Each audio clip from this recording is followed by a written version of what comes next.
Vale, pois vamos a ir comezando. Bos días. Comezamos este segundo día do Simposio LexCap cunha mesa redonda que tratará sobre as plataformas audiovisuais. Vou presentar os participantes. No extremo esquerdo está José Patricio Pérez Rufí, que é licenciado en Comunicación Audiovisual e Periodismo e doctor en Comunicación pola Universidade de Sevilla, profesor titular de la Universidad de Málaga, ha sido profesor invitado en la Universidad de Puerto Rico, forma parte como docente del programa de doctorado interuniversitario en Comunicación de las Universidades de Sevilla, Málaga, Huelva y Cádiz, es miembro del equipo de investigación Comunicap, procesos de creación, producción y postproducción audiovisual y multimedia desde 2016, y ha publicado 85 artículos de investigación y participó y participa en diferentes proyectos de I+D+I. Además ha publicado libros monográficos y capítulos de libro, como por ejemplo el Modelo Europeo de Desarrollo de Videojuegos en 2015. Y también trabaja evidentemente sobre el tema plataformas. Bienvenido, buenos días. Continuando por el lado izquierdo, Marta Rodríguez Castro, compañera de la Universidad de Santiago, es profesora ayudante doctora en la Facultad de Ciencias de Comunicación de la Universidad de Santiago de Compostela y investigadora en el grupo Nuevos Medios. Sus principales líneas de investigación son los medios de comunicación de servicio público, que estudia desde la perspectiva de creación de valor público y las políticas de comunicación. Ha publicado en revistas de impacto como Journalism Studies, European Journal of Communication, Comunicar o Journal of Information Policy.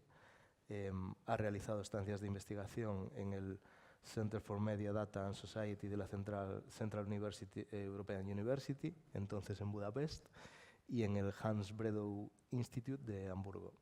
Es subdirectora de la cátedra RTV-USC sobre medios de servicio público en Europa y forma parte de la directiva de la Asociación Galega de Investigadores e Investigadoras en Comunicación, AGACOM, y de la International Association of Public Media Researchers. Y es parte de la comunidad de expertos en Media and Journalism Research Center. Buenos días. Seguimos a mi derecha el profesor Roy Méndez, doctor en investigación en tecnologías de la información por la Universidad de Santiago de Compostela. Actualmente es profesor ayudante doctor en el Departamento de Ciencias de la Comunicación de la USC, ingeniero técnico en informática de sistemas por la USC y máster en computación por la Universitat Politécnica de Cataluña. Es investigador del Grupo de Estudios Audiovisuales, GEA, centrando su investigación en los platos virtuales de televisión, usos de la realidad virtual y aumentada y en las nuevas tecnologías aplicadas a la comunicación. Investigador del proyecto LexCap y el impacto vigente de la Ley 13/2022 en el tejido audiovisual, y ha centrado su trabajo en el proyecto en los últimos meses, junto con parte del equipo, en el análisis del cumplimiento de la ley, poniendo especial énfasis en el uso de las lenguas oficiales de las comunidades autónomas y en la transparencia y rendición de cuentas de los prestadores de servicio. A la derecha de Roy, Pedro Gallo, doctorando FPI en el programa de investigación de medios de comunicación de la Universidad Carlos III de Madrid, miembro del grupo de investigación Diversidad Audiovisual. Su investigación doctoral está vinculada al proyecto nacional de I+D, Diversidad y Servicios del Vídeo bajo demanda por suscripción, en la cual estudia las estrategias de localización de los prestadores transnacionales de servicios de vídeo bajo demanda, con especial atención a su incidencia en la concentración empresarial en la industria audiovisual. Y es coautor, junto a los profesores Albornoz y García Leiva, del informe Obra Española en servicios de vídeo bajo demanda. Su principal línea de investigación es la economía política de la cultura y la comunicación, así como la diversidad de las industrias culturales. Y a la derecha de Pedro, Beli Martínez, es doctora en comunicación audiovisual por la Universidad de Vigo, con la primera tesis que estudió el novo cinema galego. Compagina la producción audiovisual con la docencia en el área de comunicación audiovisual y publicidad de la Universidad de Vigo. Ha impartido conferencias en universidades como Harvard, Edimburgo, Porto o la Universidad del País Vasco.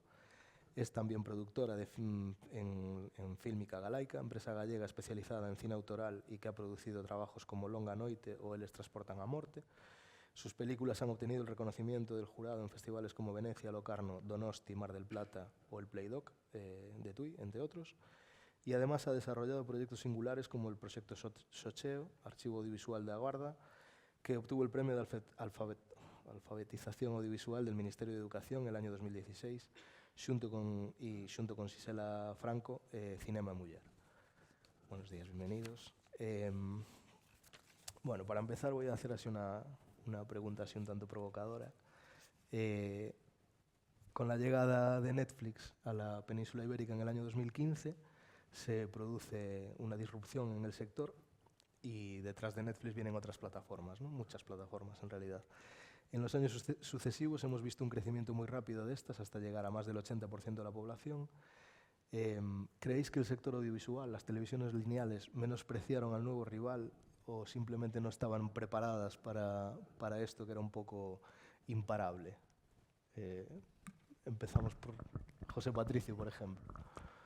Bueno, pues yo creo que la llegada de Netflix y de las demás plataformas, como se suele decir, les pilló con el paso cambiado a las televisiones lineales. Era algo que ya existía. En España tenemos plataformas de vídeo bajo demanda desde el año 2005 con Imagenio de Telefónica.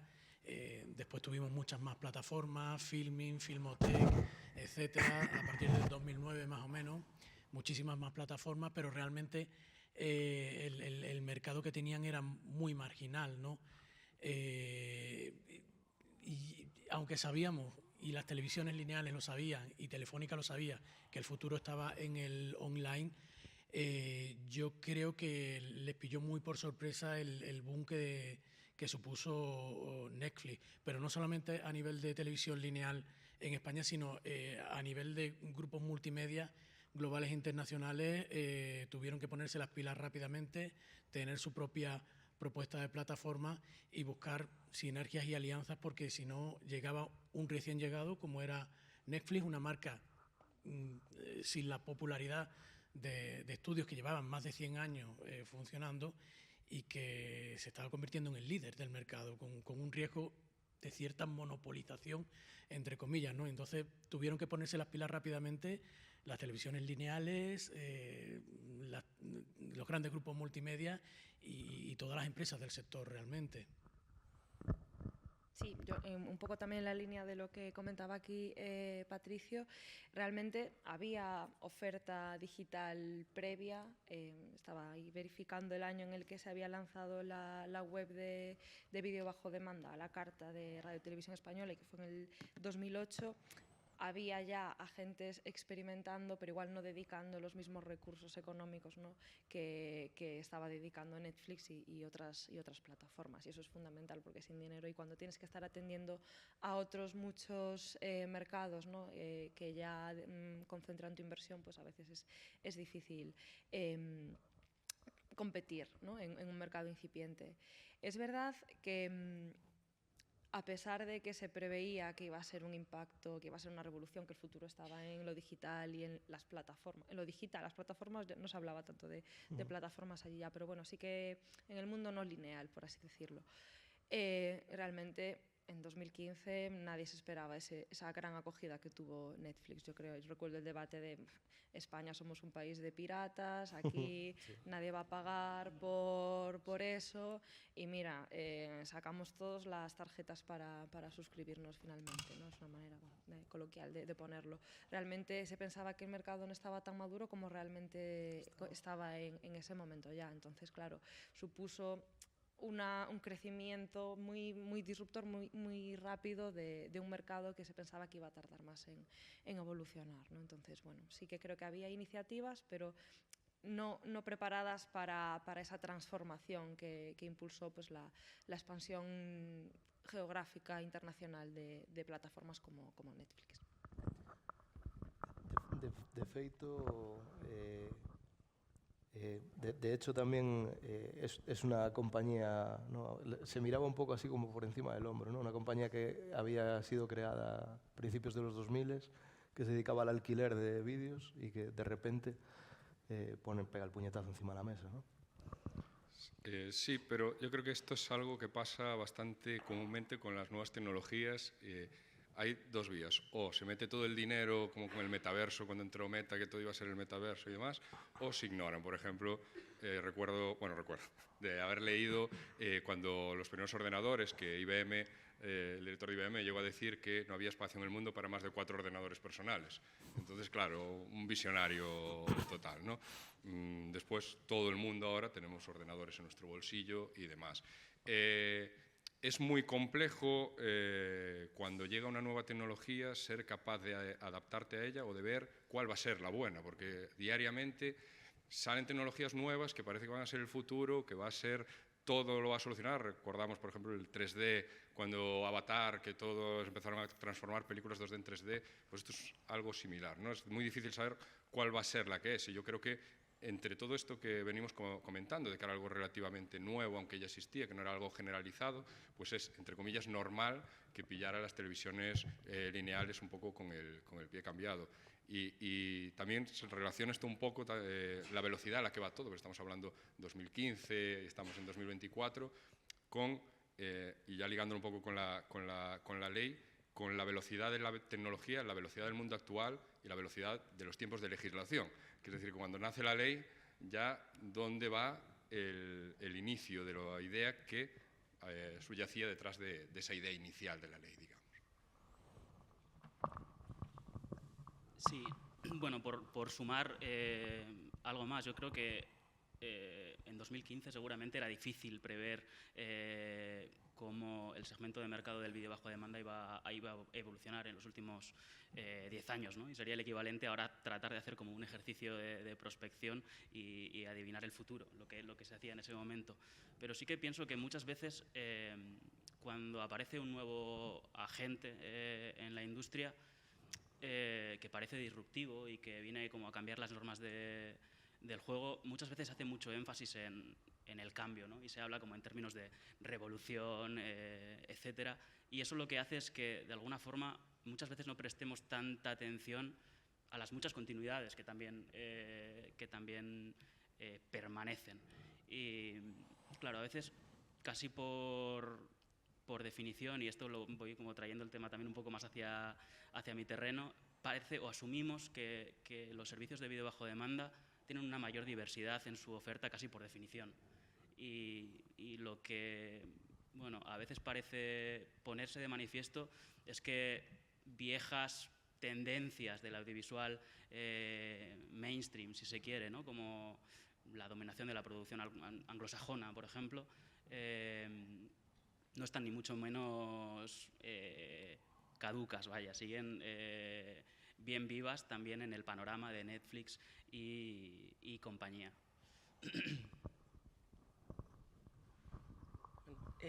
Eu he de dicir que é un pouco extraño falar na USC en castelán, e tamén por este tema, non sei se te molesta, si non? Se podo, pois eu prefiro falar en galego tamén polo tema, non? Creo que é importante defender a lingua nun contexto destes seminarios e destes simposios. E, bueno, xa digo, tamén vinculo a UST ca lingua galega, non?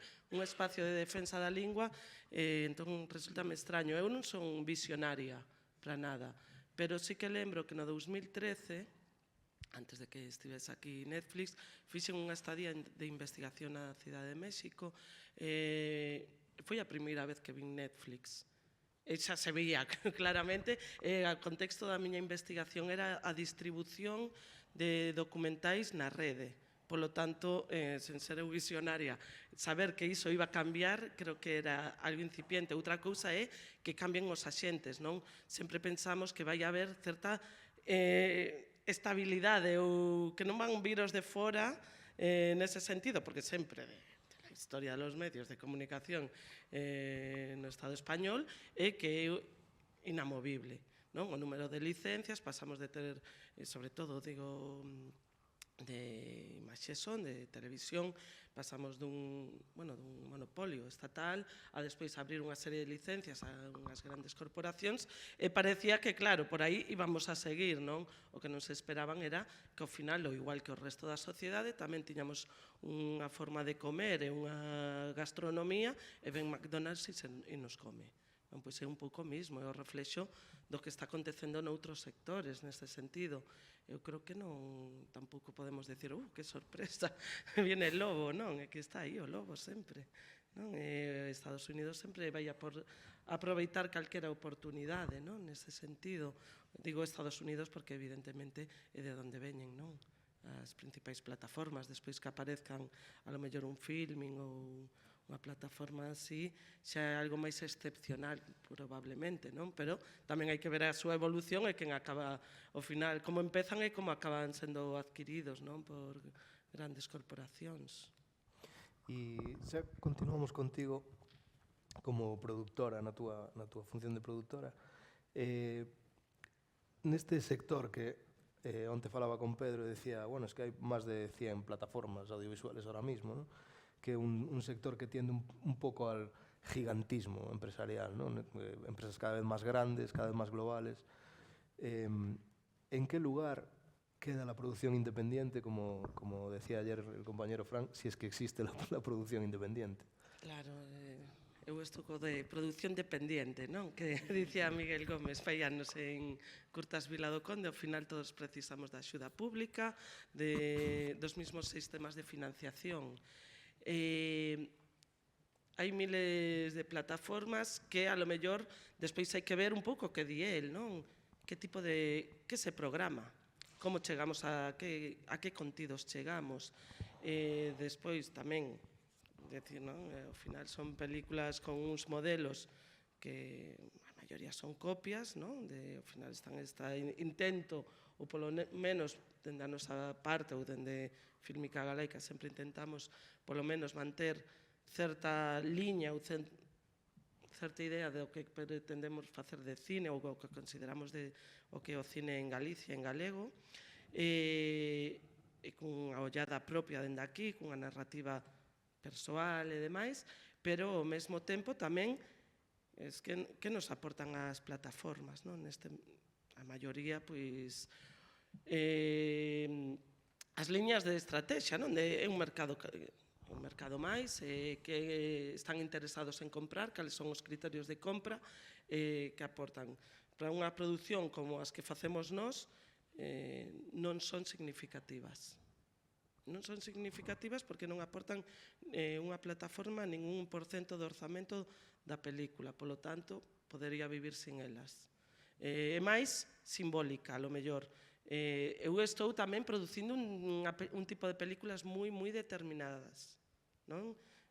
Películas en un orzamento de 1 millón e algo, moi autorales, que teñen máis percorrido en festivais que a lo mellor en salas, con compra a lo mellor por Televisión de Galicia sí, Televisión Española de cando en vez, máis menos que máis. Entón, o que unha televisión suele ser en torno ao 10%, isto, pois, agora Filming acaba de comprarnos unha 10.000 euros. 10.000 euros nun orzamento de 1.100.000, me río. Me río de Janeiro porque, vamos, iso non só... Pero a eles sí que lles implica moito a nivel de imaxe. Despois, claro, enchense a boca cando saia de apoyamos esta película, non? Ainda saialle ben, saialle mal. Por 10.000 euros non te estás xogando nada, non? Despois, pois, vemos a lo mellor unha película tipo a que está facendo Oliver, a de After, pois xa vai da man de Movistar. Aí, claro que non lle entra con 10.000 euros nin con 100.000. Entran fortemente. En ese caso sí que é importante. Despois é a variedade.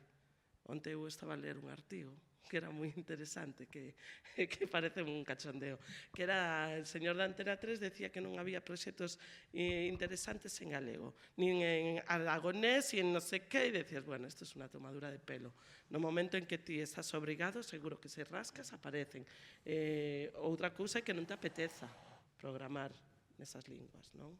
Pero a noticia é brutal, é desde el Heraldo de Aragón. É moi divertida. Ao mesmo tempo fai un mapa moi claro de cales son os intereses das grandes corporacións a hora de comprar. Voy a seguir por este lado porque, sí, Pedro, bueno, vosotros hicisteis un informe sobre la diversidad audiovisual de las plataformas que es difícil de hacer. Nosotros estamos un poco en esa fase en el SCAP y es difícil de hacer porque la transparencia es nula y los datos hay que, bueno, un poco ir a la mina, ¿no?, a buscarlos. ¿Cómo está el tema de la prominencia que dice la ley de obra española? Sobre la cuestión de la prominencia, bueno, ahora me paro un poco sobre ello, pero tal vez por bueno, establecer un puente con la intervención que acaba de hacer Beli. Y también lo que decía al principio, ¿no? El panorama no parece, o las compañías transnacionales que ofrecen servicios de vídeo bajo demanda en España no parecen estar dándonos argumentos para que podamos hablar como de una gran diversidad de su oferta, ¿no? En concreto, dentro de la oferta de obra española, que es lo que nosotros hemos analizado en un informe que se encuentra fácilmente por internet, si es de vuestro interés, y que lleva por título Obra española en servicios de vídeo bajo demanda. Primero, lo que hemos constatado es que dentro de 6 servicios de origen estadounidense, la obra española representaba de media un 8% de los catálogos, y este porcentaje, que luego podemos discutir si es mucha, es poca, es suficiente, lo que observamos es que estos títulos están integrados en su mayoría por obras de ficción en castellano producidas en la última década.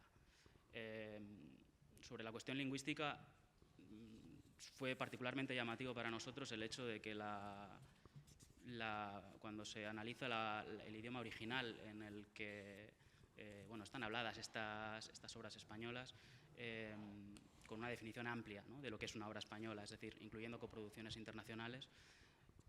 Como decía, para nosotros fue muy llamativo constatar que la obra española hablada en lengua inglesa superaba la suma de obras registradas en cualquier lengua cooficial del Estado español. Repito esto porque es como un dato de lenta digestión, tal vez. Había más obras españolas en inglés que obras españolas en gallego, catalán o euskera. En concreto, con los títulos registrados en gallego y ofertados por, como decía, 6 servicios transnacionales de origen estadounidense, en enero de este año se ofertaban tres producciones. Estaba por un lado la serie Os abordas Margaridas en Netflix, un thriller que inicialmente se emitió su primera temporada en la televisión gallega y que tiempo después rebotó en el servicio de vídeo bajo demanda.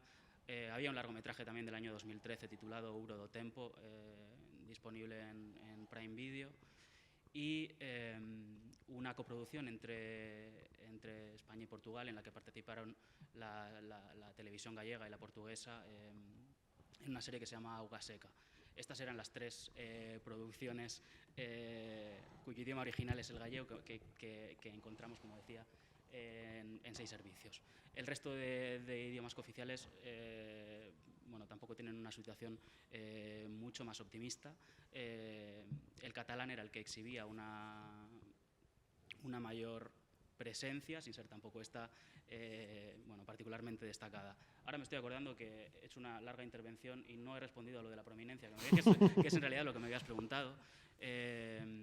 Por dar algunas pinceladas sobre eso también, y ya paso el turno de palabra. Claro, con la Ley 13 del año 2022, que, como es bien sabido, transpone una directiva europea que se actualizó en el año 2018, las obligaciones para los prestadores de servicios de vídeo bajo demanda venían acompañadas de esta cuestión de proporcionar la debida prominencia a las obras europeas. Esto acompañaba las obligaciones como, en específico, a la necesidad de respetar una cuota del 30% de obra europea, que aquí en la transposición tiene una subestructura de cuotas lingüísticas y demás. Y claro, esto es esencial, que se respete o que se conceda prominencia a las obras, o se puede correr el riesgo de que los prestadores se vean tentados a adquirir obras baratas para enterrarlas en lo más profundo del catálogo y no tener, por otro lado, ningún tipo de intención ni de promocionarlas ni de que sean vistas por absolutamente nadie. Por lo tanto, esta cuestión de la prominencia, que es difícil de evaluar porque entran bastantes factores en juego, entre ellos las lógicas de recomendación algorítmica, es por supuesto esencial cuando va de la mano de la cuestión de las cuotas. Vale. Sí, yendo a los dos puntos, por un lado, de las grandes productoras y que llegan arrasando y demás, en un mundo capitalista como el que vivimos, que te dicen que el libre mercado, la competencia y todo esto, todos sabemos en qué acaba eso, que es que quedan tres que lo tienen todo y después quedan un montón de muy pequeñitas, minúsculas, que podrán seguir haciendo su trabajo y todo lo que es la clase media, digamos, pues es barrida porque pasa absolutamente en todos los mercados como no se intervenga de alguna forma, ¿no? Entonces, en ese sentido, es lo que están intentando y lo que debería intentar combatir esta ley, que pues no lo hace, ¿no? Hablando volviendo a la diversidad, al final son empresas privadas que a ellos la diversidad les interesa si les da beneficios. Quiero decir, si no les da beneficios, pues ¿para qué voy a poner contenidos en gallego, en catalán o euskera? ¿Para qué voy a representar realidades del mundo que a mí no me van a reportar beneficios? Ahí también sería bastante discutible ese concepto, digamos, de qué me reporta beneficios y qué no, porque a lo mejor hay cosas que no se prueban y después sí que funcionarían muy bien, ¿no? Y en esta línea, la ley, que debería ser un poco quien forzase a esta gente a tener esa prominencia, pues dice cosas como, es que lo tengo aquí, en el artículo 116.4, los prestadores de servicio deberán garantizar la prominencia de dichas obras en sus catálogos. Y ahí queda. ¿Y qué es prominencia? ¿Cómo se garantiza? ¿Cómo se comprueba eso?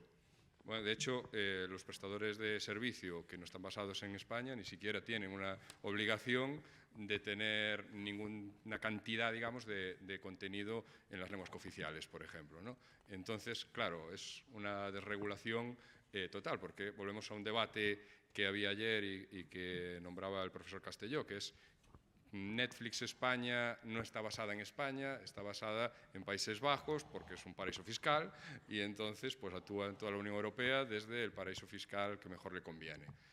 Y aquí sí que se le puede decir que un 30% de obra puede ser europea, pero no se sabe por qué. No se le puede decir que un 6%, ese del que hablaba Aina ayer, de obra en las lenguas cooficiales, por ejemplo. No se acaba de entender muy bien por qué ocurre eso. Y el resultado es este, ¿no? Que pues tenemos a lo mejor una obra en audio original, una obra originalmente grabada, perdón, en gallego, porque incluso Auga Seca, lo comprobamos nosotros, lo que estudiamos fue en entre mayo y julio de este año. Auga Seca ni siquiera está la versión original en HBO cuando nosotros lo consultamos. Tú tienes Auga Seca, pero la ves doblada al castellano y no la puedes ver en la versión original. Entonces, es que incluso parte de estos contenidos que están creados en esas lenguas, ni siquiera, que son raquíticos, son 3, como bien decían,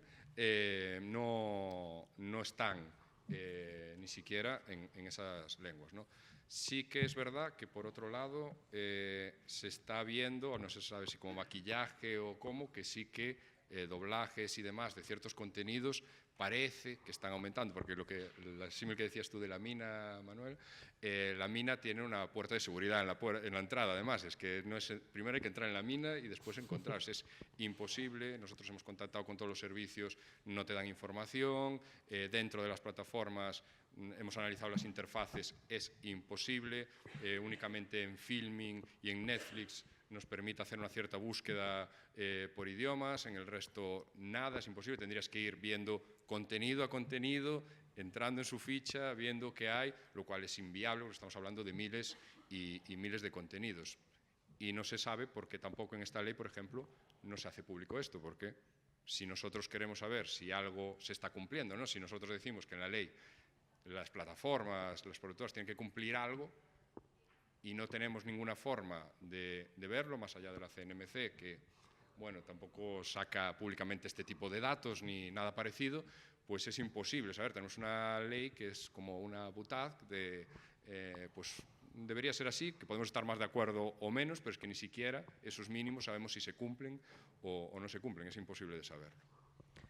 Y ahora un poco por este lado, sobre todo, primero Marta, tú que trabajas más en el tema de dación de cuentas y de transparencia, el organismo competente de control del sector audiovisual en España, como decía Roy, es la CNMC, y la ley habilita a la CNMC para pedir cualquier información a los prestadores de servicios audiovisuales. Por ejemplo, les podría pedir el informe de cumplimiento de la ley, es decir, ¿están ustedes cumpliendo con los mínimos que le marca la ley?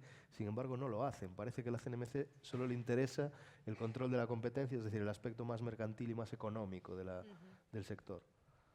Sí, ahí tenemos un gran problema en España, que es que realmente se regula más o menos, que es llamativo, por ejemplo, lo que se hablaba de la prominencia antes. Ver cómo está redactado, cómo aborda, como decía antes Roy, cómo está redactado en la ley española y cómo es totalmente reduccionista con respecto a la directiva, que sí que amplía un poco más, pone un poco más de énfasis, que tampoco demasiado, en esa conceptualización de lo que es la prominencia y la debida prominencia, que es clave hoy en día para hablar de diversidad. El problema es que regulamos pero no comprobamos, y la ausencia de una autoridad de medios específica, íntegramente dedicada a la supervisión del mercado audiovisual, del mercado mediático, es una rareza en Europa y explica muchas de las cosas que suceden, ¿no? Regulamos y después ya, si se cumple, ya vamos viendo, ¿no? A no ser que alguien denuncie, ¿no? que ponga realmente una denuncia, pues ya vamos escurriendo el bulto. Y eso es grave. La CNMC, en principio, podría ser un organismo capaz de, a pesar de no ser una autoridad propiamente de medios, ¿no? Con una sección audiovisual bien dotada de personal y de financiación y de competencia que en el papel pues tiene, podría funcionar. ¿Y por qué no lo hace? Pues nadie lo sabe. Ojalá saberlo, ¿no?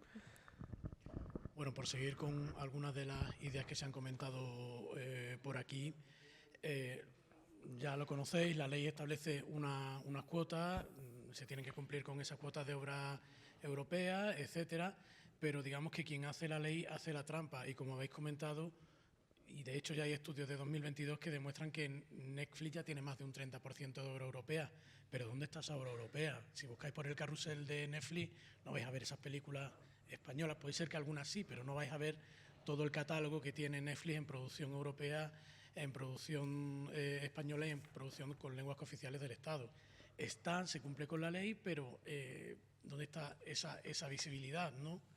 Entonces, echa la ley, echa la trampa, al final de que vale una ley que realmente permite al operador, a los players, incluso sin esa potestad de la Comisión Nacional de los Mercados y la Competencia de realmente regular y comprobar si se está cumpliendo, de qué sirve esa ley, ¿no? Yo creo que es una ley muy cobarde porque parece hecha para no querer molestar a nadie. Es muy continuista con la de 2010. La de 2010, la Ley General de la Comunicación Audiovisual de 2010, a su vez también es muy continuista con la del año 99, y parece que quieren dejar las cosas como estaban, virgencita, que me quede como estoy, para que no molestemos mucho demasiado y cumplamos un poco con esas exigencias de diversidad, de pluralidad, de protección, de promoción, lo que nos está pidiendo Europa con esa directiva de 2018, pero realmente sin querer molestar mucho a los grandes para que al final hagan lo que les dé la gana. Por lo menos mi visión, no sé si estáis de acuerdo o no conmigo. En esa línea yo quería hacer un apunte, porque lo tengo aquí literalmente, porque cuando estábamos trabajando me llamó mucho la atención de echa la ley, echa la trampa. Ni siquiera hay que hacer la trampa porque la ley ya te da la trampa directamente. Entonces voy a leer literalmente un artículo. Los prestadores de servicio deberán, es decir, es obligatorio incluir en sus catálogos las versiones lingüísticas de obras ya dobladas o subtituladas en lenguas oficiales de las comunidades autónomas y mantendrán todo el tiempo que esos contenidos permanezcan en el catálogo, siempre que. 1. Se pongan a disposición sin contraprestación económica. Su inclusión sea técnicamente viable. Hayan sido financiadas por las comunidades autónomas o sean propiedad de televisiones públicas de ámbito autonómico. Acrediten un nivel de calidad verificado por las autoridades competentes. Cualquiera de esos 4 puntos le sirve a cualquiera de estas empresas para decir no. Entonces, ya la propia ley dice deberán, pero no. Entonces, hay casos en los que ni siquiera hay que buscar la trampa. Ya la ley te dice, por si no se te ocurre, ya te la doy yo.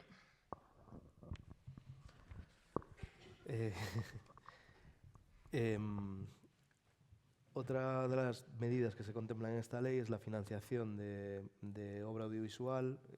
Impone unos mínimos del 5 y del 6%. No sé si entendéis, yo he buscado la razón, no sé por qué a unos el 5 y a otros el 6. No sé, no está muy argumentado por qué unos sí y otros no, no sé. Es un poco raro. Televisión pública al 6%. Sí, pero por eso, televisión pública el 6%, plataformas y privados el 5%, pero ¿por qué esa diferencia? ¿Por qué no todo es el mismo? Es una cosa un poco curiosa que no tiene mucha explicación igual, ¿no?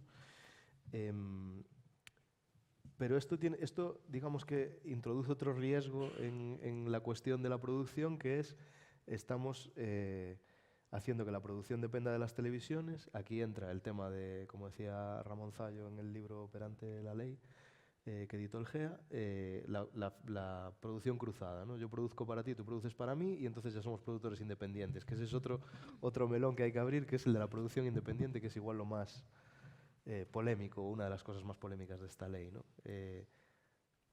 Estamos decidiendo que las televisiones decidan cuál es el futuro audiovisual europeo, básicamente. No sé, igual Beli...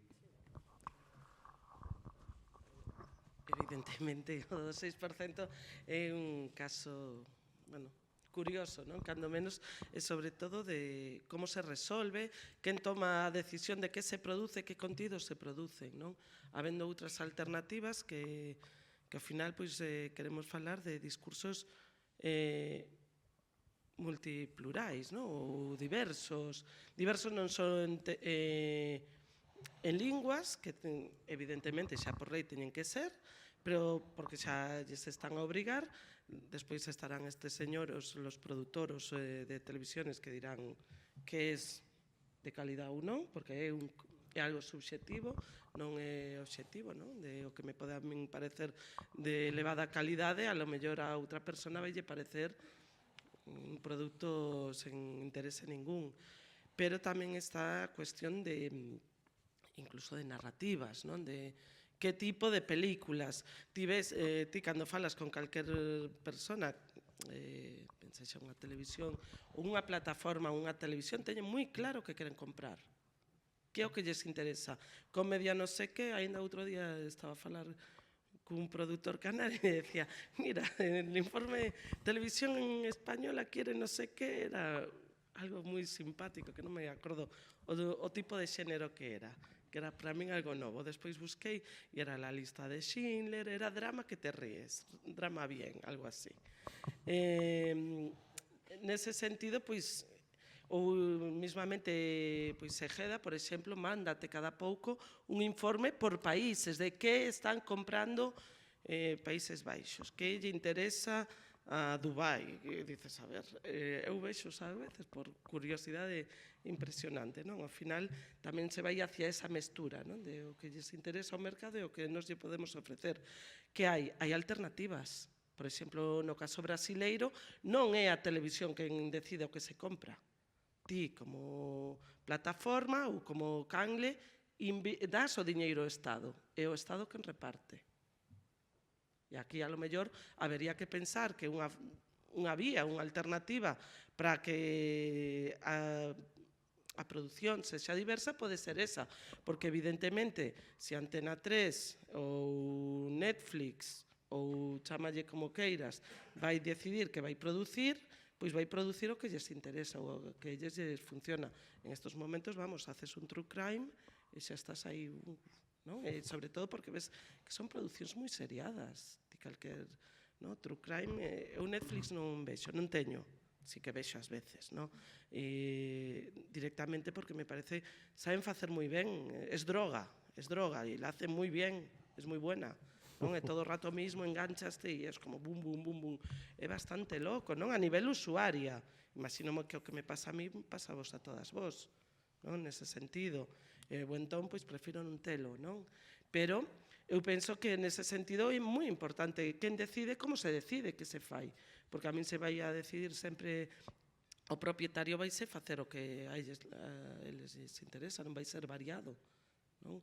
Entón, pensar sempre nunha alternativa, ver outros casos.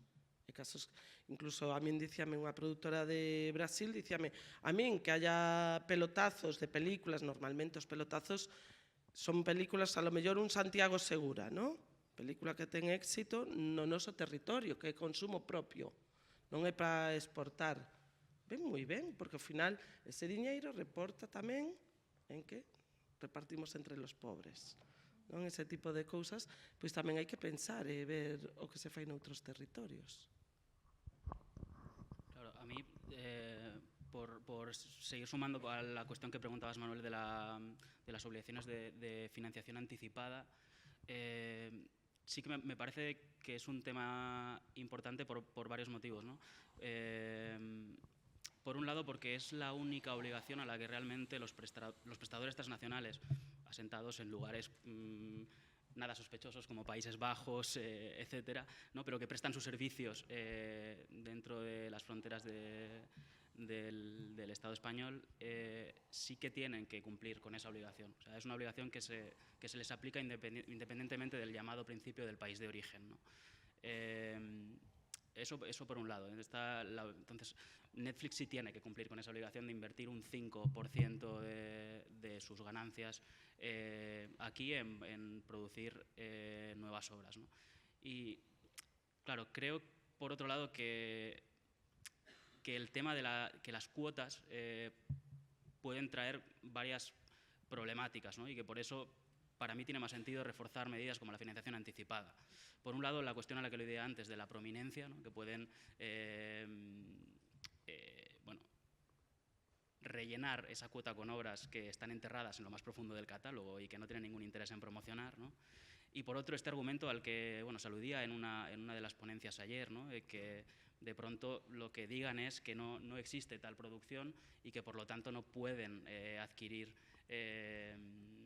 esas obras para integrar su catálogo. Por eso creo que al menos en este momento es importante obligarles a financiar, no solo como a distribuir lo que ya existe.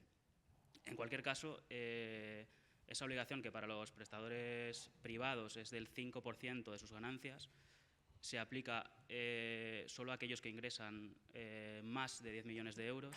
Y bueno, yo ayer, que estaba en mi habitación ahí en la residencia Burgo das Nacións, escuchando el viento golpear contra la ventana, hice un pequeño ejercicio, porque creo que por dimensionar, en plan, de qué estamos hablando cuando hablamos de un 5%, con una estructura de subcuotas que a mí me ha costado mucho entender, o sea, que he tenido como que revisar, porque tiene como un porcentaje interno dentro del 5%, que se corresponde con un 70% dentro de ese 5%.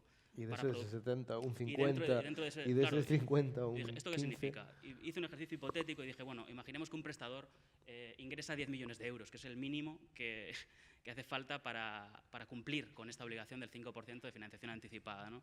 El 5% de 10 millones son 500.000 euros que tendrían que destinar a la financiación anticipada de obra europea. Dentro de ese 5%, un 70% tendría que ir destinado a producciones independientes, que bueno, que ya sabemos que en la ley hay una trampa por una modificación que se hizo en el último momento y que hace que en la práctica Antena 3 pues sea un productor independiente si pone una obra a disposición de otro conglomerado, ¿no? Decía, ese 70% dentro del 5% son 350.000 euros, dentro del cual un 15% dentro del 70% tiene que estar destinado a la producción de obras en lenguas cooficiales, lo cual son 50.000 euros anuales para un prestador que ingresa 10 millones. Por lo tanto, creo que es importante reforzar, sobre todo en este punto, este tipo de medidas que obligan a los prestadores a invertir en obras nuevas y no solo en apoyos a la distribución, como son las cuotas, ¿no?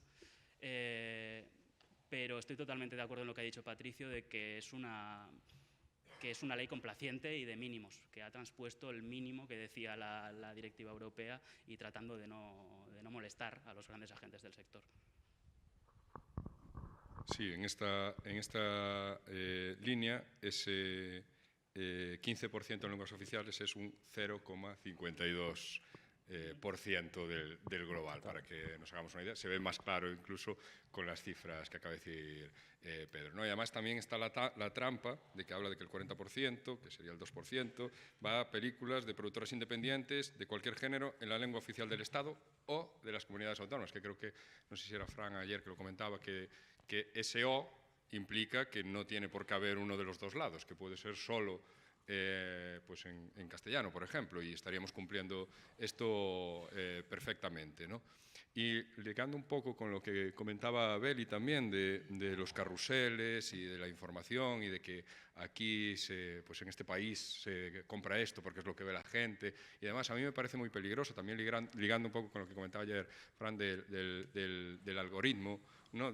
Nos fiamos de los algoritmos y yo que vengo del mundo de la informática, claro, si tú le estás enseñando el mismo contenido a la gente continuamente, el algoritmo te va a decir que ese contenido a la gente le gusta. Lo único que te podrá decir es, ya no está viendo Netflix, cambia y prueba otras cosas, pero realmente ahora el boom del true crime, por ejemplo, el Galician Noir, de que todo en Galicia tienen que ser crímenes truculentos y historias negras y demás.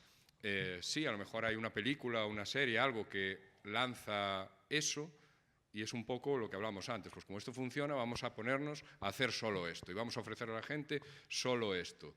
Y mi duda aquí, o mi pregunta, es si esto es realmente así lo que la gente quiere ver o se crea estas necesidades y eso lo que hace es, por supuesto, matar completamente la diversidad de historias, que también me parece, de puntos de vista, de absolutamente todo. Entonces eso me parece también muy interesante y que, de algún modo, yo creo que también debería estar regulado el uso de cómo se cogen esos datos de los usuarios, que sean capaces, ya sé que lo aceptamos cuando le damos a aceptar y aceptamos todo al entrar en una aplicación, pero ¿por qué si yo me paro 5 segundos a ver una imagen, después me vas a estar bombardeando con imágenes porque tú sabes que yo me paré 5 segundos a ver esa imagen? Si a lo mejor me paré 5 segundos porque estaba hablando con Pedro y la dejé ahí en el móvil, ¿no? No sé, es un debate muy interesante en el que no se entra, pero que yo creo que desde el punto de vista de la diversidad, de la prominencia, de todo lo que hablábamos antes, sí que es interesante y que tendría que haber algo que no sea esa cosa vaga de garantizar la prominencia, que permitiera a la gente por lo menos saber que hay eso ahí. Lo que decíamos antes, ¿no? No me acuerdo si era Patricio que decía que está enterrado el contenido que está ahí, pero que no nos lo enseñan y que tenemos que buscarlo específicamente nosotros y que no lo descubrimos simplemente porque la aplicación nos lo sugiera, ¿no? Patricio, tú decías en un paper que leí tuyo que los algoritmos condicionan la relación del público con Sí. en este caso con las plataformas, ¿no? Sí. Creo que ese es otro gran melón que no está recogido en esta ley concretamente, que es el uso de los datos. Hay otra ley en Europa recientemente puesta en marcha, ¿no? Aprobada, sobre el uso de Big Data, uso de datos, inteligencia artificial, estas cosas. Pero ahí siempre están las plataformas en el centro de la tormenta, ¿no? Se sabe, porque Netflix esto sí que lo hace un poco más público, tiene un blog en el que publica un poco sus labores de ingeniería, supongo que el iceberg, ¿no? Lo que dicen y lo que hay es otra cosa, pero algo sí que nos cuentan de cómo lo hacen. Pero además es peligroso no solo por la privacidad y por el uso de los datos, sino porque está introduciendo determinados patrones, ¿no? No sé si visteis una película, la última película de Nanni Moretti, que se reúne con Netflix para producir la película, y Netflix le dice, Netflix se ve en 193 países, ¿no? Y él le dice, no, pero yo quiero hacer una película. Pero ¿dónde está tu punto de giro? Porque Netflix se ve en 193 países. Entonces, como que tiene que hacer la película con un Excel, ¿no? En el minuto 2 un punto de giro, en el minuto 3 tiene que aparecer un personaje de esta forma, tal. Creo que ese también es un peligro, ¿no? Estamos homogeneizando el audiovisual, acabando con la diversidad. Encima, la ley no protege exactamente la producción independiente y los idiomas, ¿no? Por ahí hay un problema con los algoritmos y con el Big Data. Sí, la relación del espectador con la plataforma es a través del algoritmo, como decía Roy. Tú vas a ver lo que el algoritmo te está proponiendo. Hay mucho más contenido, pero ni sabes que está Ni sabes ahí, ¿no? que existe. Ese algoritmo te condiciona incluso, y esto es algo que viene haciendo el cine americano toda la vida, que adaptas tu gusto a lo que te ofrece. O sea, tú ya demandas aquello con lo que has ido creciendo, lo que has ido viendo. A lo mejor no has visto otro tipo de cine, otro tipo de contenido, y terminas demandando. Y el algoritmo lo que hace es retroalimentar una y otra vez ese monstruo, al punto de que te crea un patrón y te ofrece un contenido que se adapte a ese patrón, ¿no? Comentabais también en cuanto a la globalización de ese producto, de ese contenido que tiene que gustar a 193 países. Yo esto lo relaciono también, o lo engancho con las cuotas de inversión obligatorias. Netflix, por ejemplo, lo habéis comentado, está obligada a invertir un 5% de sus ingresos en producción de obra audiovisual europea o española. ¿Hacia dónde nos puede llevar eso, por ejemplo, en el caso de la industria española? A que nos convirtamos en un país de rodajes, de empresas de services, realmente, pero no de creadores, de personas que crean contenidos que hechos desde nuestra forma de entender la vida, sino que en España la producción es mucho más económica que en Estados Unidos, que en el resto de Europa. Ahí está el hub audiovisual de Netflix en Tres Cantos, que lo están haciendo de una forma muy inteligente, sabiendo que en España hacer series como La Casa de Papel sale muy barato comparado con lo que costaría hacer esa serie en otro país europeo o en Estados Unidos, y que después funcionan bien, porque tenemos talento, hay calidad, pero son contenidos que se hacen para agradar a ese gran público global que está acostumbrado a ver un tipo de cine, posiblemente siguiendo patrones del cine más comercial estadounidense, que lo demanda, que lo consume, y que al final esa obligación de inversión lo que hace es alimentar una y otra vez ese monstruo y ese patrón, donde realmente las expresiones identitarias propias pues quedan muy, muy reducidas, porque volvemos a esos patrones, a esas películas, a esas comedias de Santiago Segura, que al final es lo que consume de forma masiva el público en España, por ejemplo, ¿no? Sí. Bueno, en ese sentido, claro, en un contexto, los medios de comunicación, los productos audiovisuales, que siempre estuvieron, sobre todo en sectores como el estadounidense, con grandes inversiones, con grandes estudios de mercado previos que intentan buscar qué es lo que va a gustar, cuál va a ser el próximo pelotazo. Ahora es que es tan fácil definir cuál va a ser el próximo pelotazo, porque conoces a tus espectadores al milímetro, que vamos, es que es la churrería, ¿no?, de los grandes éxitos, ¿no?, sumado a los sistemas de recomendación.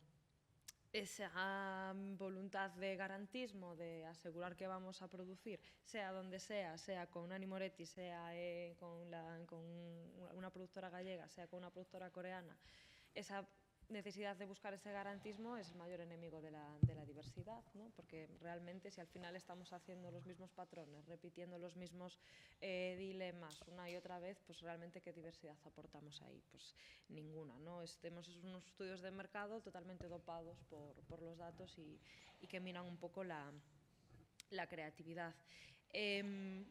Hay ahora, bueno, ahora no, ya hace unos años hay un debate vinculado al uso de los datos, al estudio del usuario y de cómo hacer uso de esos datos por parte de los medios públicos en sus propias plataformas, ¿no?, que es lo que denominan el algoritmo de servicio público, que suena fantasía, pero bueno, que realmente hay mucho que minar ahí también de qué entendemos por un algoritmo de servicio público, pero que podría llevarse un poco en contraposición a ese algoritmo comercial mercantilizado con ese objetivo de maximizar beneficio, pues otra manera de entender nuestra relación con las plataformas que busque un interés más allá del económico y el mercantil, pero eso puede dar para debate más allá.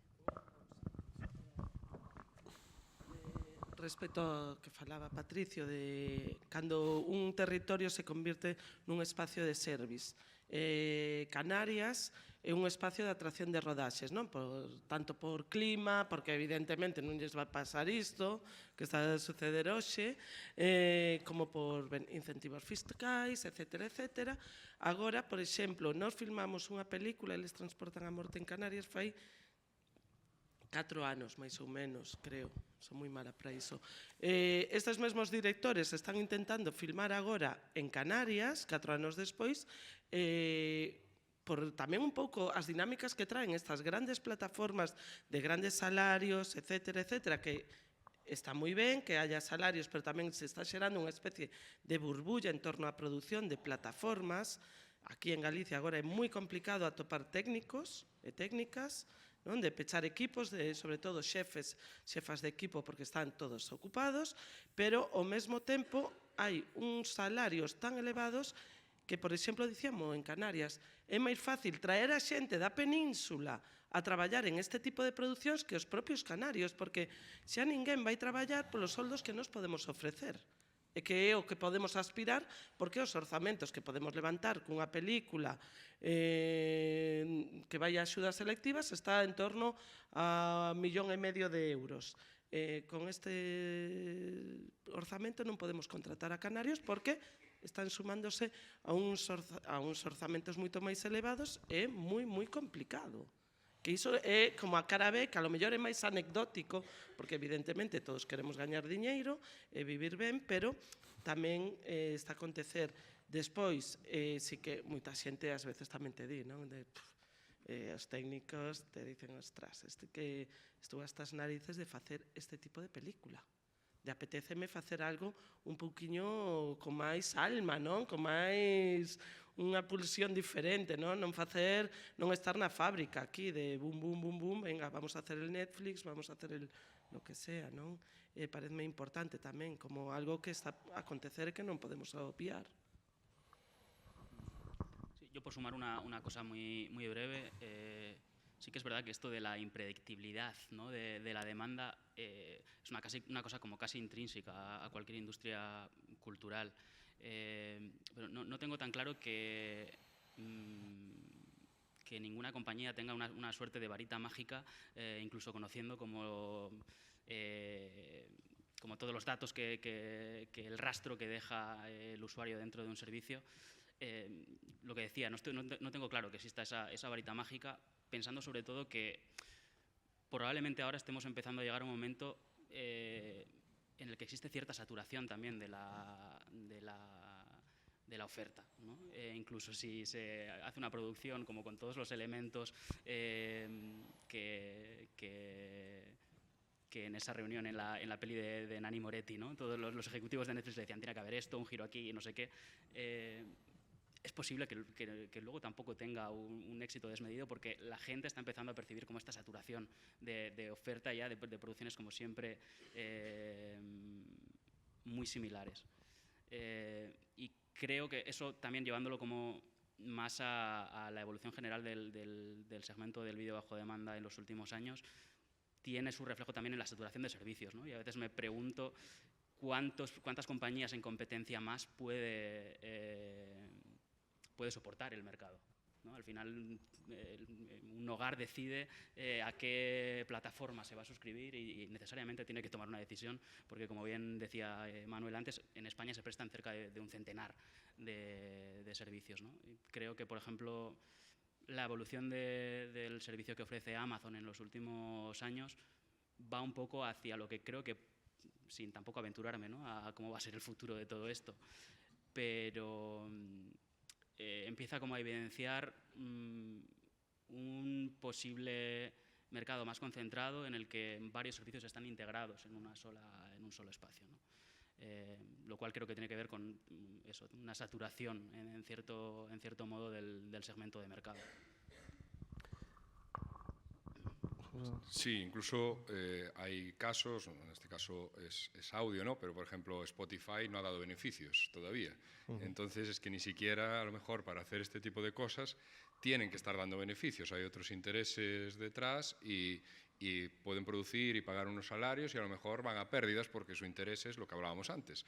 Laminar completamente a la competencia, quedarnos nosotros solos y una vez estamos nosotros solos, pues a jugar. Es un poco pues lo que pasó con Adobe en los últimos años y con toda la suite, ¿no? Que todo el mundo usa la suite de Adobe y el resto prácticamente ha desaparecido. Lo que está pasando con Unreal en el mundo del 3D en el que yo estoy más metido, que era gratis y todo el mundo usa Unreal y es maravilloso, yo lo uso Unreal, y ahora todo es Unreal, y llegará un momento que Unreal dirá, bueno, pues ahora hay que pagar por esto y lo que a mí me dé la gana, ¿no? Entonces, incluso ahí las estrategias de mercado que a mí se me escapan hacen que ni siquiera tenga esto ser rentable. Entonces, además de la falta de técnicos y demás, que por un lado, concuerdo bien, está muy bien que se le pague mejor al personal técnico y demás, hasta qué punto esto es una burbuja que va a acabar explotando y, sobre todo, si somos un set de rodaje, como decía Patricio, ¿qué pasa después de la explosión? Porque si somos un set de rodaje, somos la tierra en la que explota la bomba y queda desolada. No queda nada del beneficio, no queda nada del tejido productivo más allá de estos gente que servía como, digamos, mano de obra barata para este tipo de productores. Entonces es un debate muy interesante y que se debería tener muy en cuenta porque, como decía Pedro, yo creo que no hay para tanto, para 100 prestadores de servicio, desde luego no hay, a lo mejor como mucho tenemos 2 y si nos tiramos 3 plataformas en una casa, entonces esto va a llegar un momento en el que quedarán unas pocas y claro, lo que hay es que prever qué vamos a hacer cuando llegue eso y qué va a pasar con la gente pues que está viviendo de esto y que si no se crea riqueza real en el territorio, con empresas que trabajen en el territorio, que trabajen con la gente del territorio y demás, pues qué ocurre después, ¿no? Si simplemente somos el decorado del spaghetti western del que hablábamos ayer. Quería sacar un tema, porque estamos hablando mucho de plataformas privadas norteamericanas, pero como decíamos al principio, las televisiones parece que llegaron tarde a esto, pero después como buenos españoles, somos los que más plataformas tenemos, todo el mundo tiene una plataforma, todo el mundo quiere la suya, da igual que lleguemos 10 años tarde, da igual que esté lleno de contenido que no nos interesa, ¿no?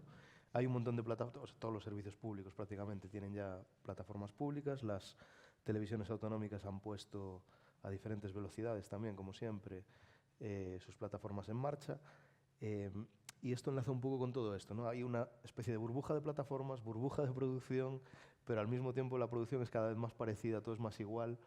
Y después hay otra cosa que creo que es importante, la diferencia de capacidades de uso de los datos que apuntabas tú antes, ¿no? De los algoritmos públicos. Es decir, el modelo de plataformas funciona sin poder explotar todos los datos que tienes del consumidor, que una compañía privada como Netflix podría explotar y una pública tendría que, bueno, seguramente dar cuentas de otro tipo de uso. ¿Es factible, son factibles, es viable todo este montón de plataformas? Vamos a ir hacia una gran plataforma de autonómicas, cada una va a seguir con la suya. ¿Cómo lo ves, Marta? Pues a ver, la plataformización de los medios públicos, como decías, avanzó pues, de forma dispar. Los medios más potentes reforzaron sus plataformas desde, por ejemplo, la BBC, que es como un ejemplo que yo uso mucho, que me parece que todo empezó con Netflix, pero la BBC su iPlayer lo lanzó en el 2000, ahora me estoy mojando aquí, esto verifiquémoslo, pero antes del 2010, 2006, 2008, por ahí.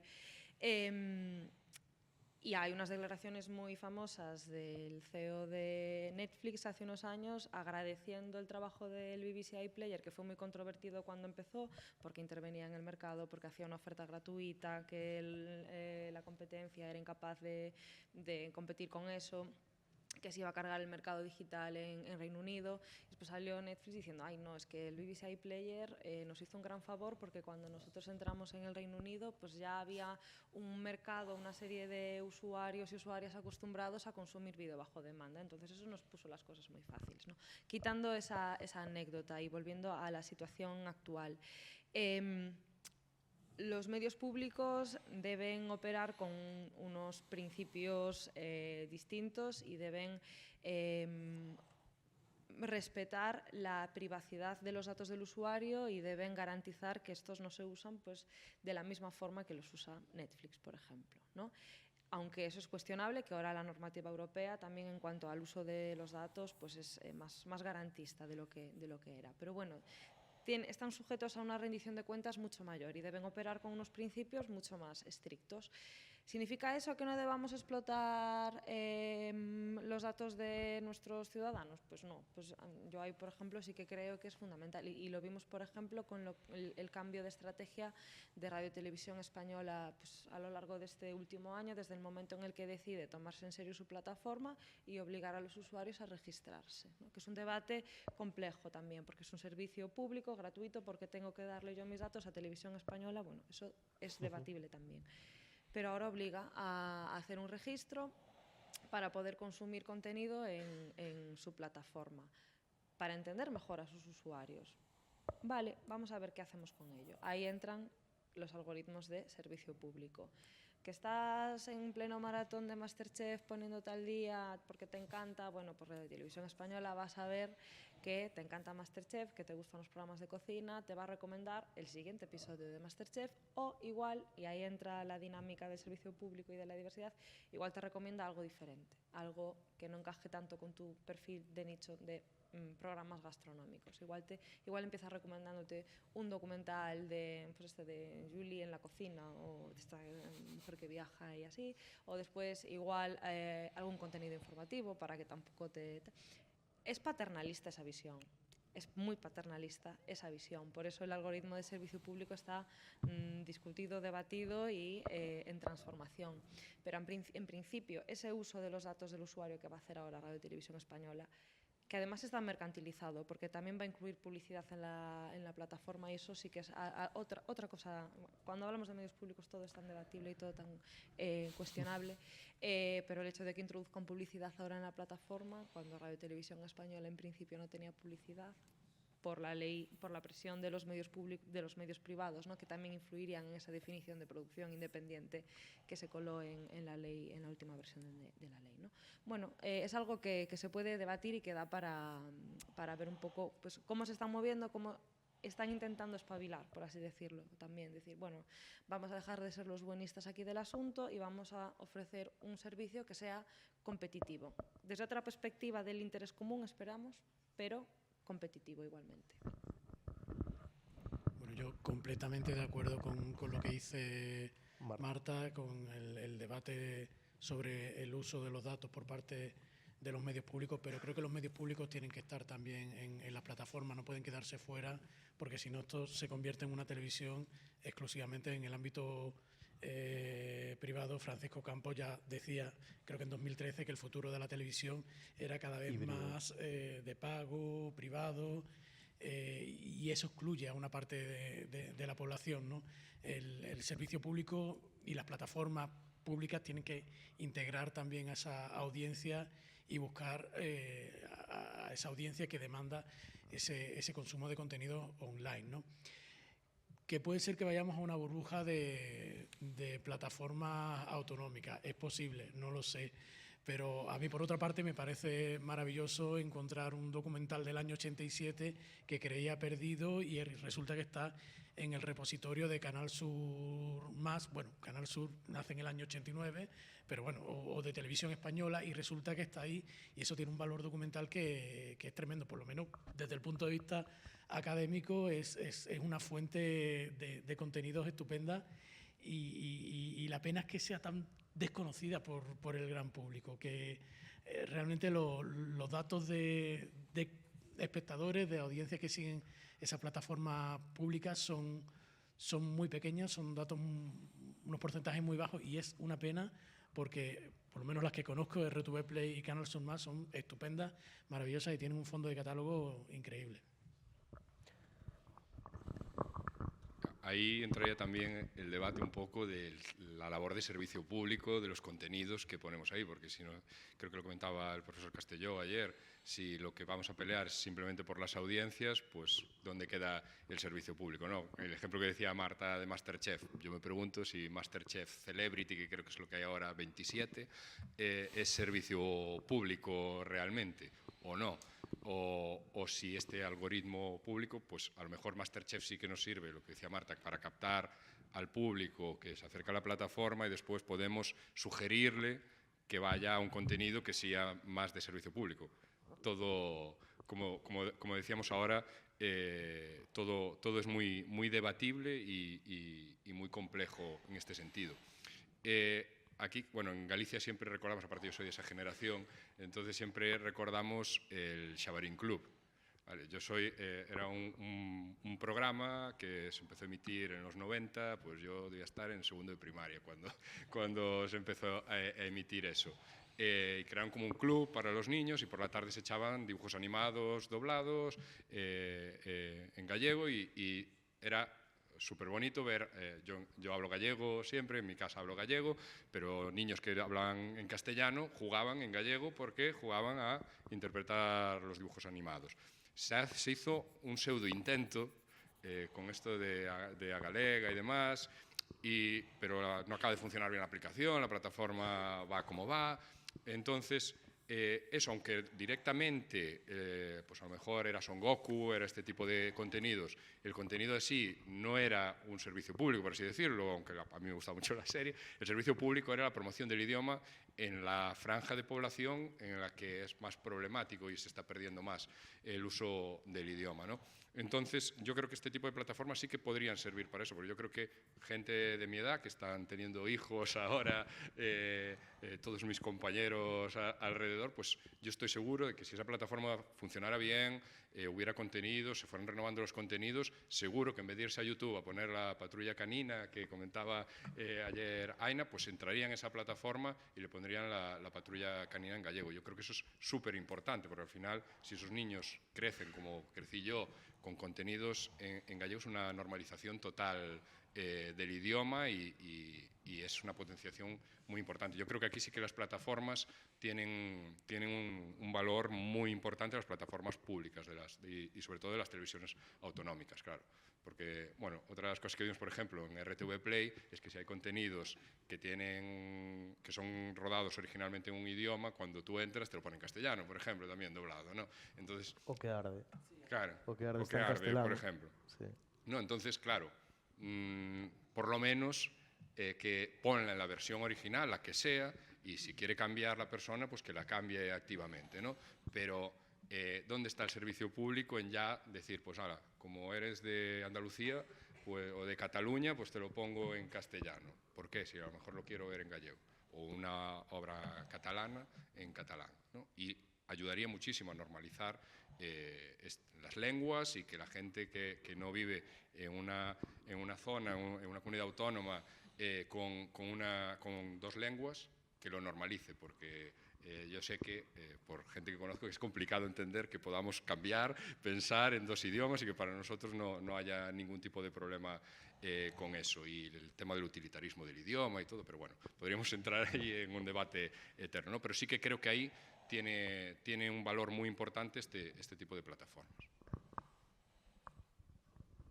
Sí, bueno, yo desde mi punto de vista creo que los prestadores públicos tienen que tener sus propios servicios de videojuego a demanda que sean sólidos y que no sean como una especie de cosa marginal que funciona como un repositorio y que tiene poca voluntad de ser competitivo, como ha dicho Marta, desde una lógica de bien común, ¿no?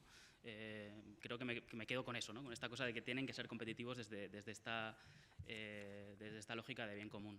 Y en ese sentido creo que para ser competitivos no es muy favorable o no es muy positivo que les quitemos herramientas de programación, también a los prestadores públicos, ¿no? Hay un artículo del profesor Emili Prado de la Universidad Autónoma de Barcelona que me gusta mucho y al que yo vuelvo con frecuencia esta aportación, en la que de alguna forma recopila los grandes mantras que se suelen utilizar para atacar a la televisión pública, ¿no?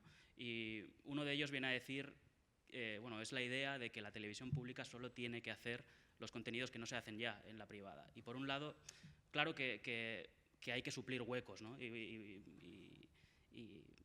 en fin, apoyando, por ejemplo, la cuestión lingüística y todo esto que antes decía, ¿no? Que el reino que el segmento del vídeo bajo demanda no sea el reino de las grandes empresas transnacionales, que como hemos visto, los 6 grandes mayores servicios ofrecen 3 contenidos en gallego. Por supuesto que tienen que suplir ese tipo de huecos, ¿no? Pero al mismo tiempo pienso que hacer esta distinción entre lo que es un contenido comercial y lo que es un contenido, digamos, de servicio público, puede abonar una operación interesada que separa de una forma muy artificiosa lo que es digamos, información y de lo que es entretenimiento, ¿no? Y creo que los prestadores públicos también tienen que tener esas herramientas de programar contenidos de entretenimiento, ¿no? Y bueno, creo, o a mi juicio, es una excelente noticia, por ejemplo, que la televisión pública compita con el programa que lleva décadas siendo el rey en el Access Prime Time, ¿no? Y que consiga desbancarlo. No obstante, ya digo, es una cuestión, bueno, que es debatible, matizable, pero creo que a priori no es positivo que a los prestadores públicos les restemos herramientas de programación con esta división entre lo que es contenido comercial y lo que no. Dicho lo cual. Non, unha cousa sobre o do Xabarín, tamén hai que dicir que non só é para cativos, esta idea de inclusión, de, non, que falábamos antes da variedade con o que arde e demais.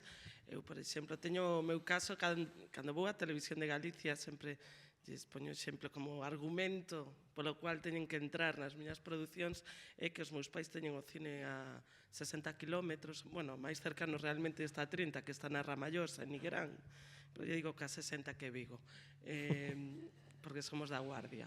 Os meus pais son nada tecnolóxicos, pero dende que o meu irmán levoulle un aparato destes piratas de IPTV, pois o meu pai agora, que ve como gran consumidor de Televisión de Galicia, pois agora es del español e dice, espera, vou ver aquí o fichaje de non sei que, e te está ali de...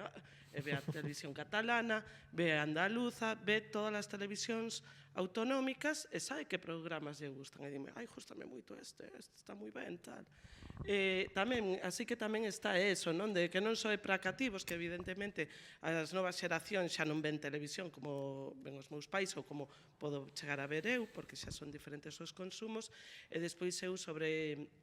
Habería que falar, eu estou totalmente en contra que a misión dun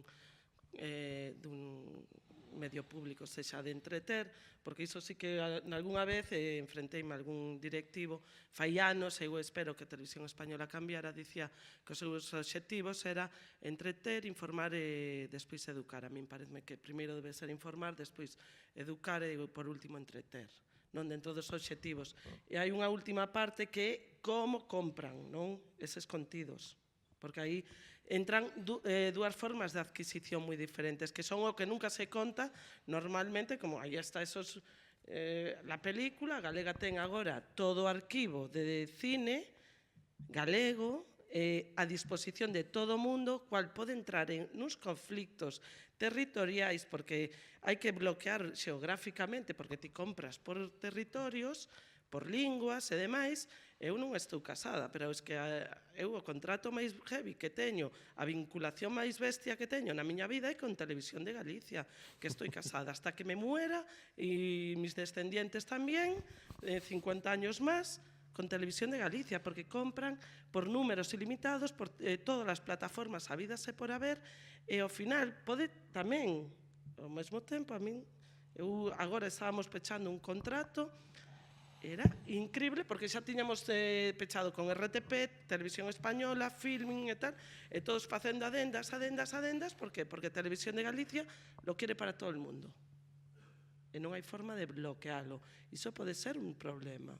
E dicimos, estes contratos non poden ser. Probablemente a tarde ven, ou despois ven Uxía de Agapi, ela sabe moito disto, pode explicalo moi ben como son esas características leoninas, no fondo, e van en contra ao final.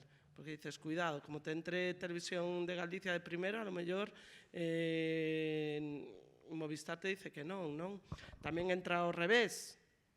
A UGASE que antes falábades, non? Como exemplo de produción que está nas plataformas, entra a Televisión de Galicia e dices, oye, deberíamos, sendo unha serie, primeiro que se estree en Galicia, que somos o público obxectivo, a quen se dirixe e demais, como primeira ventana, como ventana prioritaria, e despois que vaya ás plataformas. Se foi ao revés, con Operación Negra, ou Marea Negra, non me lembro o nome, con Augas Secas, con todas as series están facendo iso.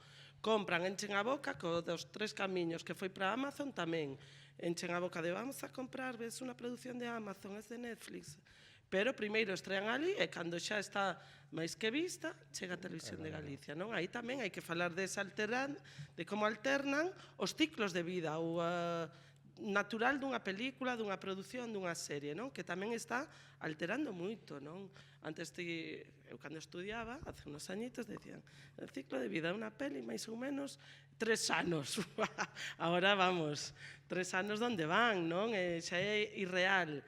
Pero tamén está a darse ao revés, non? Empezamos por plataformas e despois ven a tele. Iso tamén é interesante. Falando de plataformas que teñen que ver cos servizos públicos, non sei se estamos en un momento en el que tenemos que redefinir que es un servicio público audiovisual, porque las televisiones públicas están como diseñadas como hace muchas décadas y con pocos cambios en general, y todo este tsunami se las llevó por delante. Pero además me refiero concretamente, el anteproyecto de ley que está en debate para la nueva ley de comunicación audiovisual de Galicia, tiene ahí una cláusula un poco escondida que dice que servicio público solo es la televisión y la radio lineal. Eso dejaría fuera a las plataformas. Es decir, la plataforma deja de ser un servicio público, por lo tanto, dejas de tener que dar cuenta sobre lo que haces. Hay otro nivel de transparencia. No sé si hay que redefinir esto. ¿Cómo lo veis? Servicio público deberían ser todas las actividades puestas en marcha por un ente prestador de un servicio audiovisual público tal y como los entendemos hoy en día, independientemente de la plataforma. Otra cosa es que pueda haber alguna actividad comercial y que estén separadas, pero creo que hoy en día diferenciar radio, televisión, digital es absurdo, es totalmente absurdo y poco competitivo para esos medios.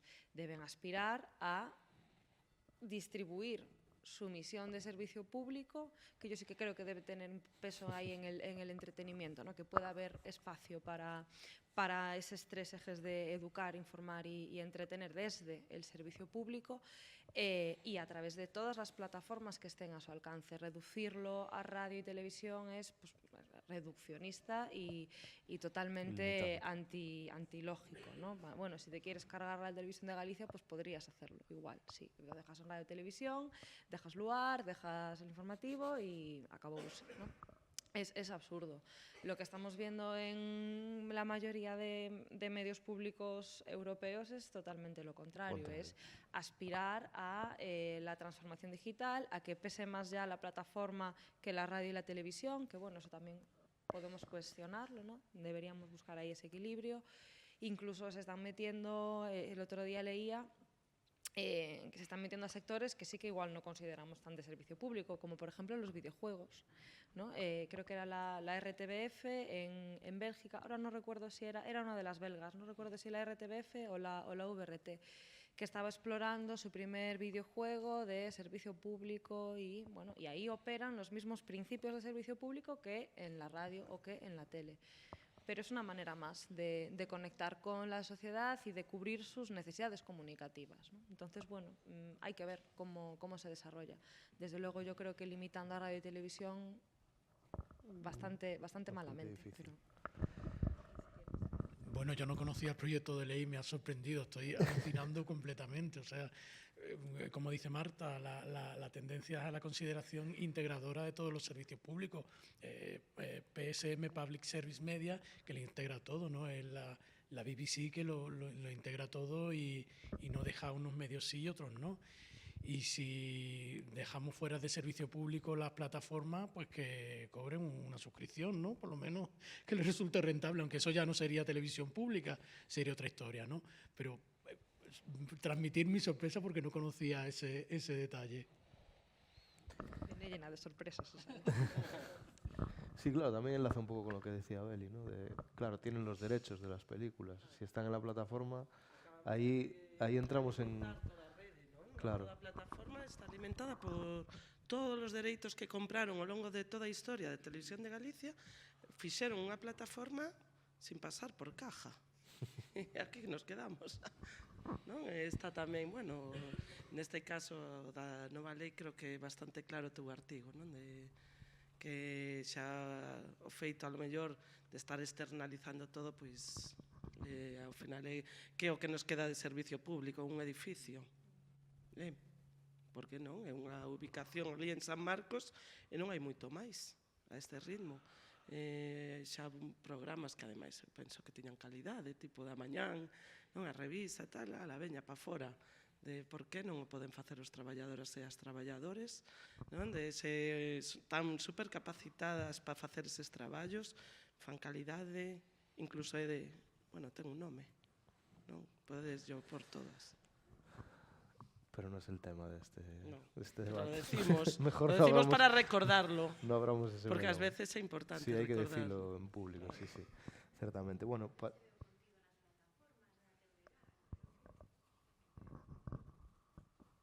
Ten que ver con todo. sí, no, bueno, entendédeme. Aproveitando a intervención de Soliña, si vos parece, podemos abrir un turno de preguntas, si hai preguntas do público. Pois aquí tedes esta xente que sabe moito.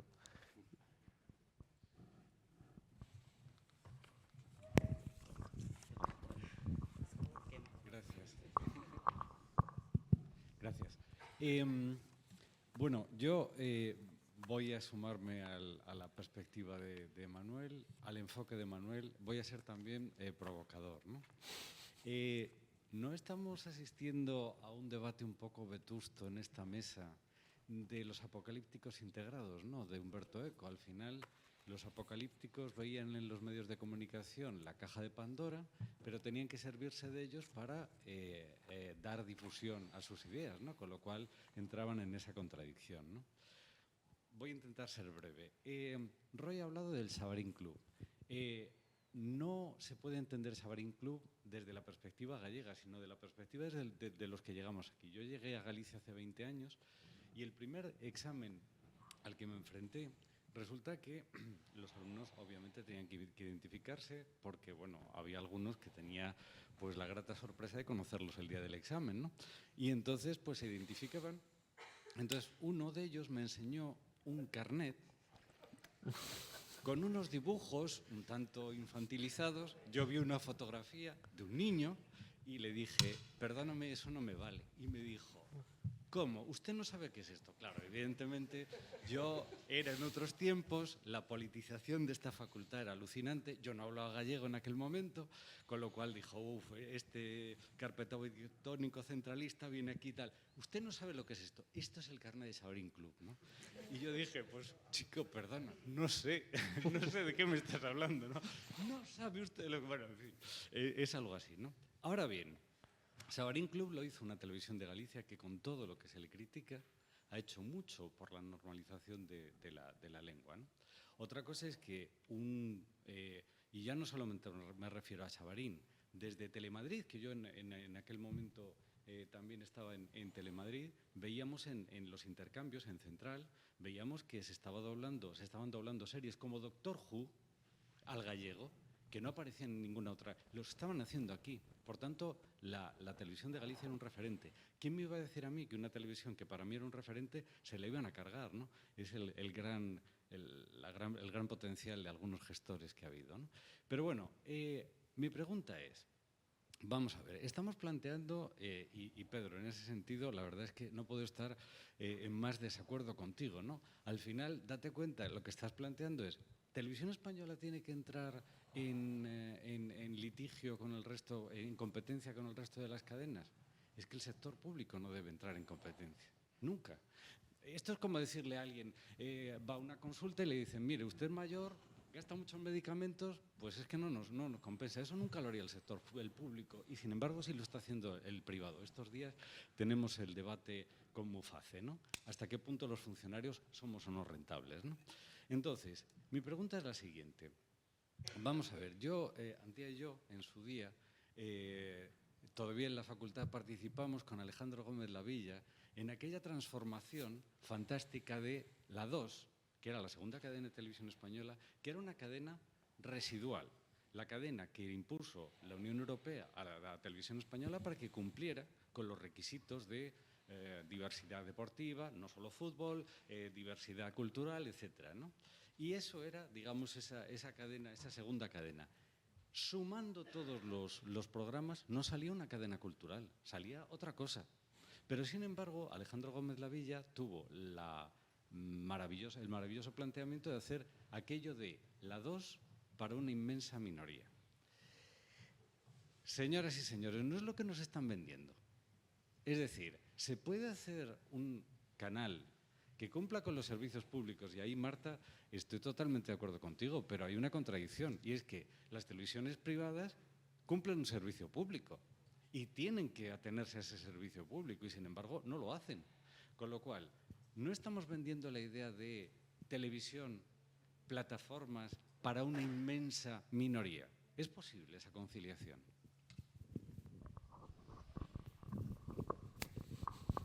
Sí, nada, yo por apuntar brevemente, no insinúo en ningún caso que los prestadores públicos no deban, por supuesto, ocupar vacíos con propuestas que claramente no están ofreciendo los prestadores privados, ¿no? Pero sí que creo que establecer esa separación tan clara entre lo que es un contenido comercial y lo que no puede traer problemas, ¿no? Y como resultado, una televisión pública que a lo mejor no ve nadie y por lo tanto que la programación siga estando copada por los prestadores privados, ¿no?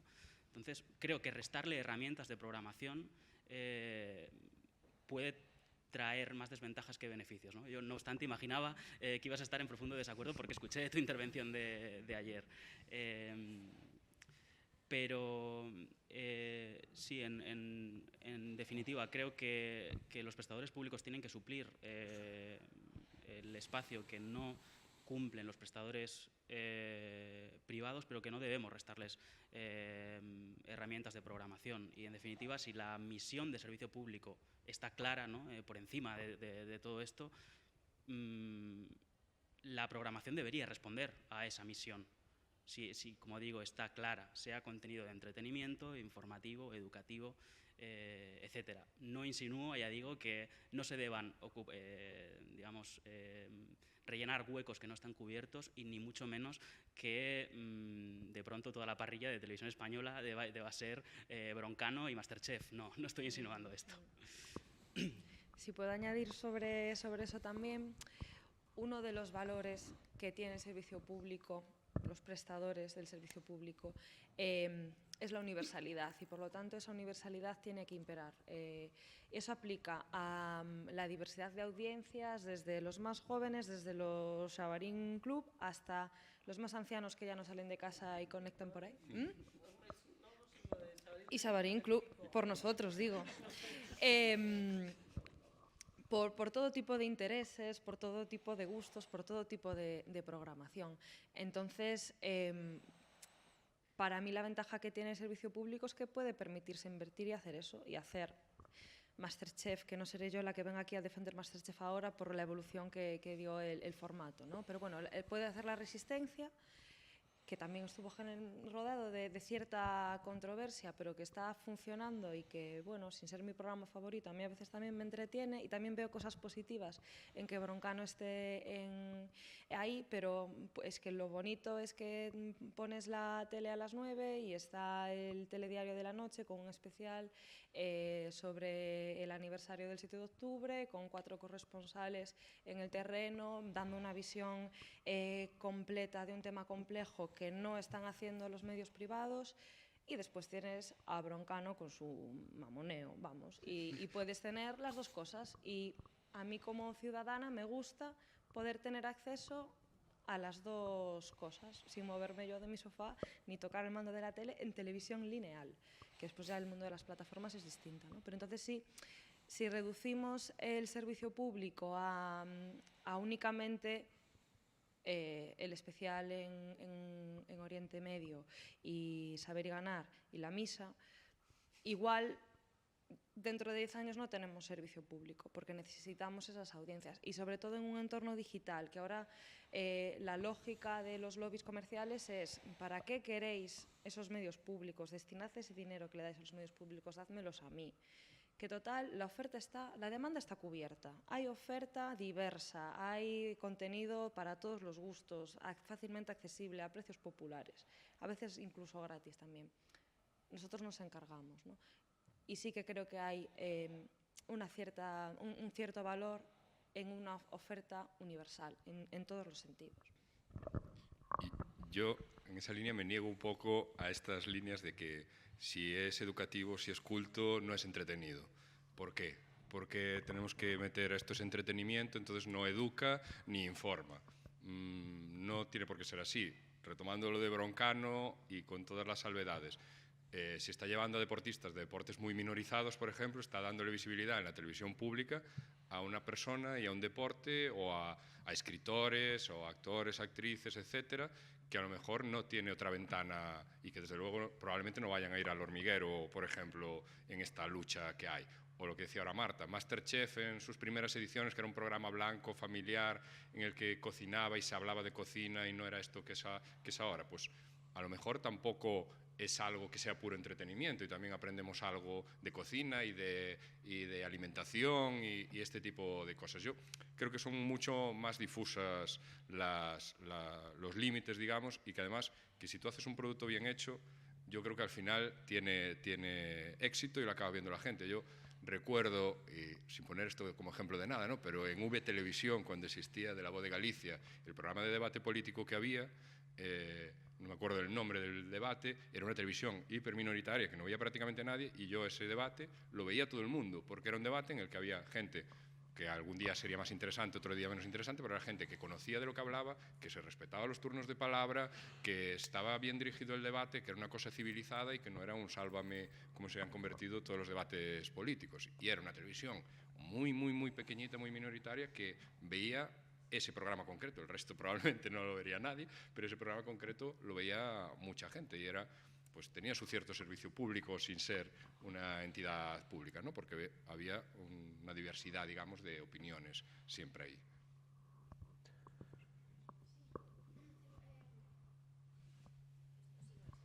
No.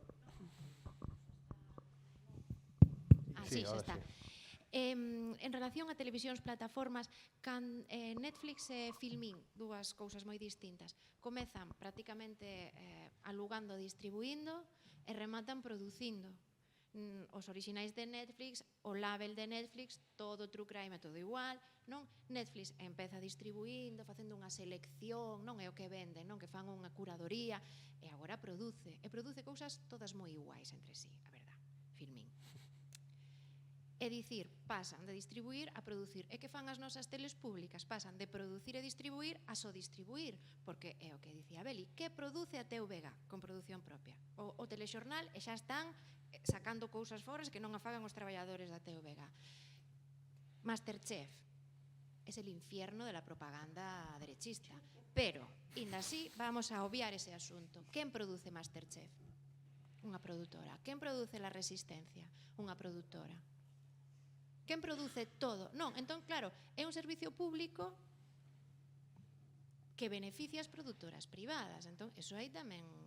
Temos traballadores super formados que pasan unha oposición, en teoría, digo, en teoría, todos non vamos a entrar nas oposicións da TVG, ni na filtración da Radio Televisión Española, en todo isto, non? Vale, en teoría. Estamos pagando uns salarios dignos, cun convenio digno, para que a xente faga un traballo digno. Ah, no, pero entón os nosos cuartos van ás produtoras privadas. Pois eso igual non é nutrir de contidos. É como o que falaban de producen co 6% e deciden elas. Pois entón, se ti xa me estás producindo Luar, pois igual pago che para que me produzas un telefilme de unha folclórica, non? Porque xa nos coñecemos, porque, bueno, este concurso é así asao. Entón, coido que o paso das televisións ás plataformas ten tamén que continuar cunha produción de contidos adaptada, obviamente, ás plataformas, non é só poñelo aí. E se a televisión é un servicio público, as plataformas teñen que selo. E se as televisións públicas son un servicio público, como decía Castelló, pois as privadas tamén son un servicio público, non? E hai cousas que non deberían estar, nin nas privadas, nin nas públicas, creo. Bueno, non sei, igual non é ningunha pregunta, pero perdón.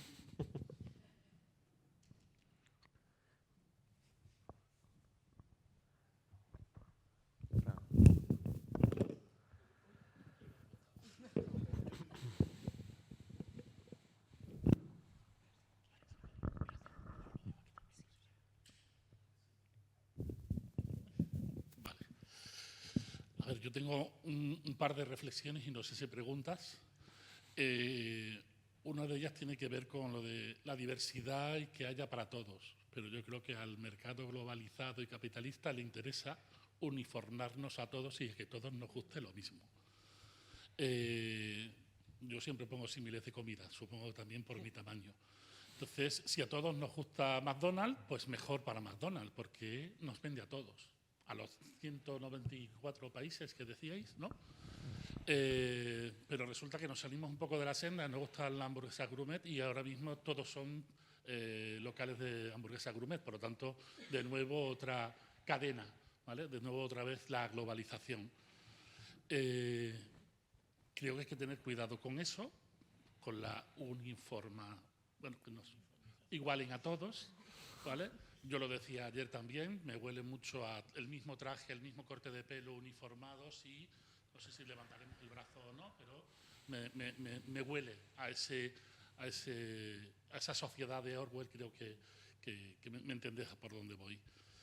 Y la segunda reflexión, que ahí sí quizá haya una pregunta, tiene que ver con los programadores. Es decir, los que deciden qué contenidos y los que deciden cómo funciona el algoritmo. Yo me niego a pensar que el algoritmo funciona para mí. El algoritmo funciona para ellos. Y a mí me ofrece lo que ellos tienen en su catálogo y empezando por lo que es propio. Pero es que eso es así desde que la industria audiovisual es así. Los distribuidores norteamericanos siempre han buscado que en las salas de cine estén sus películas las primeras. Luego también llevaban en el catálogo las producciones nacionales porque les obligaba la cuota, pero imponiéndole al exhibidor en la sala grande la mía y en la sala de 50 personas pones el resto de... Creo que ocurre lo mismo con los catálogos en las plataformas. Lo decía, dice, tú entras en el carrusel y no está o está olvidado. Es que quien tiene ese poder de uniformarnos es quien nos ofrece, es quien programa. Entonces, ahí está complicada la cosa, ¿vale? De hecho, también estaba todo el rato recordando la teoría del cultivo, la teoría de la siembra. Es decir, desde pequeñitos, yo voy a utilizar la banda del sur, no el chavalín, ¿vale? Uniformar desde pequeños, educar, de nuevo me llevo el ascua a mi sardina con lo de educar a los públicos, pero es que nos han educado para todo lo contrario, para ser cuanto más uniformes mejor, porque es lo que conviene a la parte económica. Yo digo, no creo que sea una pregunta, más una reflexión en alto, pero quería compartirlo con vosotros. Sí, yo completamente de acuerdo contigo. Por eso estamos en un mercado regulado o intervenido, por eso hablamos de las leyes, las directivas europeas, la Ley General del Audiovisual, un poco para intentar compensar otra cosa si funciona o no funciona y cómo se está haciendo. Pero la intención de intervenir es precisamente evitar que llegue el McDonald's de la televisión y lo abarque todo, ¿no? Bueno, yo estoy totalmente de acuerdo y además es que esa decisión... hay un ejemplo muy claro y reciente que es X, antes llamado Twitter, que es que una persona se compra una plataforma con millones y millones de usuarios y esa persona decide pues, que ahora los verificados que antes decían que era esa persona se pagan. Entonces cualquier persona puede ser cualquier persona y además cualquier persona puede decir cualquier cosa. Y además el algoritmo, no sé si os pasa a vosotros, yo si entro en X ya no entro porque si entro me vuelvo loco porque parece que mañana va a estallar aquí la Segunda Guerra Mundial y que nos estamos matando con machetes por las calles. Y eso es una decisión de una persona, que además yo lo he bloqueado y me sigue saliendo, por ejemplo. No, entonces, en estas corporaciones tan grandes, al final no será tan extremo con este caso, que es una persona, pero será un grupo de personas que toman decisiones, de esa uniformización, digamos, global de qué es lo que se va a ver, qué es lo que se va a hacer, qué es lo que gusta y qué es lo que no gusta. Y yo creo que pues, foros como estos, en los que se pone esto de relevancia y darnos cuenta, y ahí a lo mejor sí que no sé si directamente o de qué forma, sí que sería un servicio público que la gente pudiera ver que está pasando esto y que a lo mejor el 16º True Crime que están viendo pues es igual que los 15 anteriores y podrían pues dedicarles hora y media a ver otra cosa que a lo mejor les gustaba más incluso, porque a lo mejor ya están con el móvil, pues lo que el consumo multipantalla, el que hablaba Castelló, whatsappeando en vez de ver la serie, porque ya también, ¿de qué viene eso? Pues de que ya no prestamos atención, ya no nos interesa, ya todo es consumo ultra rápido y eso, si hablamos de 3 años, yo pensaba, ahora 3 meses será, porque es una cosa que sale al cine y de repente en 15 días lo tienes en Apple TV, por ejemplo, ¿no? O sea... Eu quero dar unha recomendación que vin outro día, o domingo, en Los imprescindibles de la 2, que foi un programa dedicado a Lolo Rico, que era a directora de La Brujavería, La Bola de Cristal e demás. E penso que é un exemplo moi interesante de como ao final, só habendo daquela dúas canles, porque era no 84-88, eu fun, me lo papé todo, claro, porque tiña 4 anos daquela, como ao final, a creatividade pode sobre o algoritmo, pode sobre as inteligencias artificiais, pode sobre todo, incluso sobre... Eu sempre, que eu confío na xente, soy así, inxenua, confío moito na creatividade, en que se lle pode dar voltas, en ir en contra do algoritmo, en que as plataformas poidan xerar outros contidos e que todo pode ser unha oportunidade, non? En que se nos están a legislar e dicen que teñen que haber contidos en linguas minoritarias, pode haber linguas minoritarias, pero de que maneira, non? De que xeito, novas narrativas, iso é interesante. Que pasa? Que a lo mellor o que necesitamos é quen dice que se hace, non? Ao final, como todo, hubo máis os movimentos cinematográficos, que é máis o meu terreo, pois o que necesitamos é unha intervención a través de persoas con sensibilidade, porque por moito que queiramos, quen decide son persoas, non son máquinas. Quen decide que ves, que se vai producir, non un algoritmo, é alguén que dice isto, queremos isto, non? Quen redacta as leis tamén son persoas, non é o Doga e o Boe non aparecen así, non? Porque sempre parece de se publicou a lei, e dices, a lei, alguén estive aí, piqui, e dixo o, non dixo i, non? Non foi Parva cando escribiu o, dixo, mellor poñemos o que un i, que senón podemos ter isto. Entón, nese sentido é moi interesante e moi importante sempre reclamar na inteligencia das persoas, na sensibilidade das persoas, os que gobernan e tamén os que creamos, non? E nada, mirade o imprescindible, que está moi chulo.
Eu directamente así estou, nun reducto e ao final tamén acabo rodeándome dunha especie de a mesma corrente de persoas que pensamos ou entendemos o cinema da mesma forma. Que pasa? Que todo é o de sempre. Todas as axudas, todas as leis e demais son uniformadoras e despois é ata que punto ti podes manter certa resistencia ou non. Porque te dicen, bueno, se tienes pico te doy 2 puntos, se tienes ala 2 puntos, se eres amarillo 2 puntos. Ao final eres un polo.